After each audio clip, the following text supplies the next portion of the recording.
आपका इस चैनल पर फिर से स्वागत है और मैं हूं दिलीप आचार्य एक नए टॉपिक के साथ लिंग। तो बेसिक ग्रामर के टॉपिक में हमारा टॉपिक नेक्स्ट है लिंग। और दिखने में बहुत ही सामान्य टॉपिक लगता है, लेकिन बड़े से बड़े बच्चे, बड़ी क्लास के बच्चे भी इसमें अटक जाते हैं। और उसका सबसे बड़ा जो कारण है, मुख्य कारण है, वो बात समझ लें कि अपने इंग्लिश भाषा के ज्ञान और हिंदी के ज्ञान के आधार पर यदि आप लिंग की पहचान संस्कृत में करोगे तो आपका लिंग का ज्ञान है वो बिल्कुल अधूरा है, क्योंकि संस्कृत में इसको पहचानने का तरीका बिल्कुल हटकर है। तो इसको बहुत इजीली न लें, इसको समझने का प्रयास करें, तभी आपको कई जो आप प्रत्यय का टॉपिक करते हो, आप वाच्य का टॉपिक करते हो या अन्य कोई भी टॉपिक करते हो, तो उसमें बहुत हेल्प मिलती है आपको लिंग के द्वारा। तो लिंग कितने प्रकार के होते हैं? तो इंग्लिश में जिस लिंग को जेंडर बोला जाता है, हिंदी में लिंग ही कहा जाता है। तो संस्कृत में लिंग 3 प्रकार के होते हैं, जबकि हिंदी और इंग्लिश में लिंग 2 प्रकार के, एक वचन और बहुवचन, सिंगुलर और प्लूरल, दो ही होते हैं। लेकिन यहाँ पर स्त्रीलिंग, पुल्लिंग, स्त्रीलिंग और नपुंसकलिंग 3 प्रकार के हैं। जहां इंग्लिश में और हिंदी में आप नपुंसकलिंग चीजें, जो नॉन लिविंग थिंग्स है, जो निर्जीव चीजें हैं, उनको नपुंसकलिंग मानते हो। लेकिन हिंदी में, संस्कृत में ऐसा कुछ नहीं है कि आप नॉन लिविंग थिंग्स है उसको आप नपुंसकलिंग में डाल रहे हो, ऐसा नहीं है। तो शब्दों की जो बनावट है उसके आधार पर लिंग माना जाता है। जैसे कि मैं कोई उदाहरण देता हूं आपको, मैं कहूं विद्यालय, तो विद्यालय शब्द पुल्लिंग है। अब आपको लगेगा सर ये तो मकान होता है, ये तो पत्थरों का बना हुआ एक निर्जीव चीज होती है, नॉन लिविंग थिंग्स होती है, आप इसको पुल्लिंग में कैसे डाल रहे हो? या वृक्ष है, वृक्ष को मूव नहीं करता है, हिलता डुलता नहीं है, तो लेकिन हम कह रहे हैं कि वृक्ष पुल्लिंग है। या हम कहें कि आपने बचपन से सुना है मछली जल की रानी है, तो मछली को मत्स्य बोलते हैं, मीन बोलते हैं, लेकिन हमारे यहां तो मत्स्य और मीन शब्द जो है वो अपने आप में पुल्लिंग है। इसलिए आप इस चीज को ध्यान रखें कि आप अपने हिंदी और अंग्रेजी के ज्ञान के आधार पर लिंग की पहचान नहीं कर सकते, उसके लिए आपको अलग से लिंग को सीखना आवश्यक है। तो सबसे पहले हम कहते हैं पुल्लिंग, स्त्रीलिंग, नपुंसकलिंग। तो पुल्लिंग शब्द कौन से होते हैं? पुरुष जाति का बोध कराने वाले शब्द पुल्लिंग कहलाते हैं। जिन शब्दों से ये लगे कि ये चीज पुल्लिंग है, पुरुष जाति का बोध होता है, वह पुल्लिंग कहलाता है। जैसे राम, राम प्रथम पुरुष एक वचन में राम, वृक्ष, विद्यालय, इस प्रकार के शब्द जो आते हैं वो पुल्लिंग में आते हैं। विस्तार से आगे बढ़ेंगे। स्त्रीलिंग शब्द जो स्त्री जाति का बोध कराते हैं उनको स्त्रीलिंग कहेंगे। जिन शब्दों से हमको देखकर लता शब्द है, नदी शब्द है, भूमि शब्द है, भूमि कैसी है, नदी बह रही है, ये जो हिंदी के सेंटेंस बनाते हैं तो पीछे रही है, रहा है, इससे ही पता चल जाता है कि वह पुल्लिंग है या स्त्रीलिंग। तो नेक्स्ट है नपुंसकलिंग, जो पुल्लिंग और स्त्रीलिंग दोनों की श्रेणी में नहीं आते। ऐसे शब्द न तो जिनको पुल्लिंग में रखा जा सकता है, न स्त्रीलिंग में रखा जा सकता है, वे शब्द आपके किस में आ जाएंगे? नपुंसकलिंग में। जैसे फल, वारी, मधु और ससी, इस प्रकार। अब हम जो पुल्लिंग शब्द में कितने प्रकार के शब्द रूप होते हैं, कई बच्चे क्या है कि एक राम शब्द रट लेते हैं, फिर सोचते हैं कि बाकी के रूप उनके जैसे बन जाएंगे। ऐसा नहीं है, आपको सारे शब्द रूप अलग अलग याद करने पड़ेंगे। कई बच्चों को दिक्कत आती है और कई बच्चों की शुरू से डिमांड रही कि सर कितने सारे शब्द रूप है, हम कैसे याद करें? तो आपको इस वीडियो के अंदर ये चीजें देखने को मिलेगी।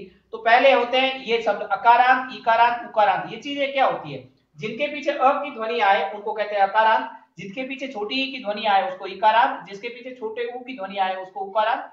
इसी प्रकार उनके नाम रखे गए। तो हम पहले पढ़ते हैं अकारांत, तो राम, छात्र, बालक, जन, शिक्षक, इस प्रकार के जो शब्द बनेंगे जिनके पहले अक्षर के जो अंतिम अक्षर है उसमें अ की आवाज आती है, अ की ध्वनि आती है, उनको कहते हैं अकारांत पुल्लिंग। नेक्स्ट है इकारांत पुल्लिंग, जिसमें अंतिम अक्षर में छोटी ई की मात्रा, हरि, कवि, गिरी, मुनि और पति, इनके अंदर छोटी ई की मात्रा साथ में, ये सारे शब्द कौन से हैं? पुरुष जाति के। नेक्स्ट है उकारांत, छोटे ऊ की मात्रा है, साधु, गुरु और भानु। ये शब्द क्या बता रहे हैं कि पीछे का जो अक्षर है वो उसमें ऊ की मात्रा आ रही है, इसलिए अंतिम अक्षर में उकार आ रहा है, इसलिए उकारांत पुल्लिंग।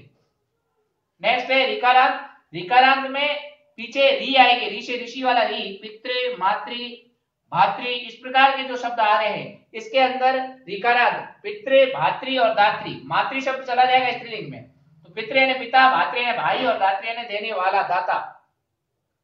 पितृ से पिता बन जाएगा, भ्रातृ से भ्राता और दात्र से दाता बन जाएगा। नेक्स्ट है हलंत शब्द, जिनके पीछे हलंत लगता है, चंद्रमास, धीमत और भूव्रत, इस प्रकार के शब्द हलंत शब्द कहलाएंगे। और इनके अंदर कौन से? नकारांत, जिनके पीछे न की आवाज आए, राजन शब्द, आत्मन शब्द।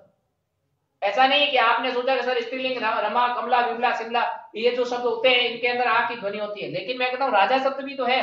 राजा शब्द में आ की मात्रा होती है और वो पुल्लिंग में आता है। तो राजन, आत्मन।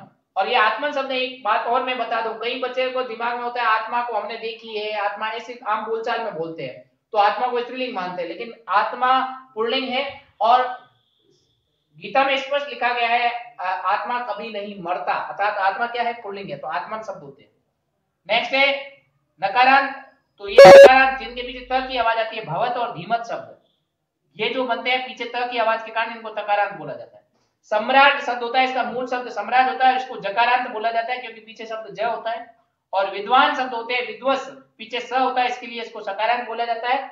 और पीछे लास्ट अंतिम है ओकारांत, जिसके पीछे ओ की आवाज आती है, गो यानी सांड को कहते हैं, और इसके रूप जो बनते हैं वह पुल्लिंग के बनते हैं, ये माने जाते हैं। तो ये सारे जो हमने शब्द देखे, इनके सभी के एक एक शब्द रूप आपको आने चाहिए। अकारांत पुल्लिंग का एक, इकारांत पुल्लिंग का एक, उकारांत पुल्लिंग, हर एक का एक एक शब्द रूप आता है, तभी हमारे को प्रत्यय करने में आसानी रहेगी, हमारे को समास करने में आसानी रहेगी, हमारे को वाच्य करने में, हमारे को कारक करने में, सभी जो ग्रामर के टॉपिक को सॉल्व करने में बहुत आसानी रहती है। और संस्कृत वाक्य बनाने में भी, जो हिंदी से संस्कृत वाक्य भी बनाने आते हैं उसमें भी आसानी रहती है। नेक्स्ट पढ़ते हैं। नेक्स्ट जो ये येलो कलर में जो दे रखे हैं, सारे स्त्रीलिंग शब्द दे रखे हैं, इसके अंदर पहले देखो आकारांत, जिनके पीछे आ की आवाज आती है, तो 90% जो गर्ल्स के नाम होते हैं तो स्त्रीलिंग नाम में अंदर आ की ध्वनि आती है, जैसे लता, रमा, बाला, माला, इस प्रकार की आ की ध्वनि वाले शब्द होते हैं इनके स्त्रीलिंग, और ये स्त्री जाति का भी बोध कराते हैं। नेक्स्ट है इकारांत स्त्रीलिंग, तो छोटी की मात्रा भूमि, रात्रि, बुद्धि, मति और गति, मति का अर्थ भी बुद्धि ही होता है। इन शब्दों के अंदर इनके भी जो रूप बनते हैं वह इकारांत स्त्रीलिंग कहलाते हैं। और नेक्स्ट ईकारांत स्त्रीलिंग, जिसमें ई की मात्रा बड़ी है, नदी, देवी, नारी, कुमारी, स्त्री और स्त्री, स्त्री का अर्थ लक्ष्मी होता है, और ये सारे शब्द भी क्या कहलाते हैं, ईकारांत स्त्रीलिंग। नेक्स्ट छोटे ऊ की मात्रा है उकारांत, धेनु और रेणु, ये जो शब्द है, धेनु अर्थात गाय और रेणु जो रेत होती है उसको कहा जाता है, तो ये शब्द भी उकारांत स्त्रीलिंग में आते हैं। नेक्स्ट उकारांत स्त्रीलिंग, जो बड़े ऊ की मात्रा है, इसमें वधु और श्वश्रु, श्वश्रु सासू को कहा जाता है, तो इसमें बड़े ऊ की मात्रा है, ऊ की, ये भी स्त्रीलिंग शब्द है। नेक्स्ट है ऋकारांत स्त्रीलिंग, जिसके पीछे री की मात्रा हो, मातृ, दुहित्र और स्वस्त्र, स्वस्ता बहन को कहा जाता है, द्विता पुत्री को कहा जाता है, मातृ माता को कहा जाता है। नेक्स्ट है हलंत स्त्रीलिंग शब्द है, जो सरित, संपद, त्वच, शुद्ध और वाचा, जैसे ही इनके जो रूप बनेंगे वो सरिता, संपदा, त्वचा, सुधा और वाचा, तो इस प्रकार के रूप बनेंगे, इनके पीछे भी आ की ध्वनि आ जाएगी, और ये हलंत युक्त शब्द कहलाते हैं स्त्रीलिंग के। तो हर प्रकार के शब्द हर शब्दों में मिलेंगे, आपको ध्यानपूर्वक इनको याद करना बहुत ही अनिवार्य है। नेक्स्ट चलते हैं हम नपुंसकलिंग की ओर, जिन शब्दों के जो मूल शब्द होते हैं, जैसे इनके अंदर अ की आवाज, फल, पुष्प, पत्र, मित्र, शरीर और जल, इनके अंदर अ की आवाज आती है, इसलिए इनको अकारांत नपुंसकलिंग कहते हैं। जब रूप बनेंगे तब बनेंगे फलम, पुष्पम, पत्रम, मित्रम, शरीरम और जलम, और पहले रूप फलम के जैसे फलम, फले, फलानि, इस प्रकार से बनेंगे। नेक्स्ट है इकारांत नपुंसकलिंग, जिनके पहले ई की मात्रा आती है, और ये नपुंसकलिंग वारी, दधि, वारी यानी जल, दधि यानी दही, और अक्षी यानी आंख, अस्थि यानी हड्डी। उकारांत नपुंसकलिंग, जिनके अंदर छोटे ऊ की मात्रा मधु यानी शहद, बहु, लघु, पटु और मृदु, इस प्रकार के शब्द रूप बने। सकारांत नपुंसकलिंग, जिसमें पीछे स की ध्वनि है, मनस अर्थात मन को कहते हैं, अंबस पानी को कहते हैं, पैस पानी या दूध दोनों को कहा जाता है, वचस वाणी को कहा जाता है, सरस जो कहा जाता है वह तालाब को कहा जाता है। नेक्स्ट है नकारांत नपुंसकलिंग, जिसमें ससीन, मंत्रीन, सुखीन, तपस्विन और हस्तीन, इस प्रकार के शब्द होते हैं। और सकारांत नपुंसकलिंग, जिसके पीछे शब्द जो होता है त आता है, और जैसे मैथ और जगत, तो इस प्रकार से इन सारे शब्द रूपों के एक एक शब्द रूप आपको याद है, तभी आप संस्कृत पे अच्छी कमांड कर सकते हो। और इसके लिए यही है कि आपको पूरे धातु रूप आने चाहिए, शब्द रूप का ज्ञान, संस्कृत ज्ञान के लिए सबसे पहले धातु रूप का ज्ञान, जिसका हम वीडियो बना चुके हैं। फिर हमने आपको अब दे रहा हूं कि ये शब्द रूप, इनके सभी के शब्द रूप आपको ग्रामर की बुक में मिल सकते हैं, एक एक शब्द रूप सभी के लर्न कर ले। और इसके बाद जो नेक्स्ट अगले वीडियो में कारक के जो वीडियो आते हैं, उन कारक के वीडियो में आप कारक को पढ़ोगे तो कारक के रूल्स पढ़ लेते हो, शब्द रूप आते हैं, धातु रूप आते हैं, तो आपके लिए संस्कृत बहुत ही इजी हो जाती है। और इसी प्रकार आप हमारे साथ बने रहें। आपको हमारा वीडियो पसंद आया तो लाइक करें, शेयर करें और अधिक से अधिक सब्सक्राइब करना न भूलें।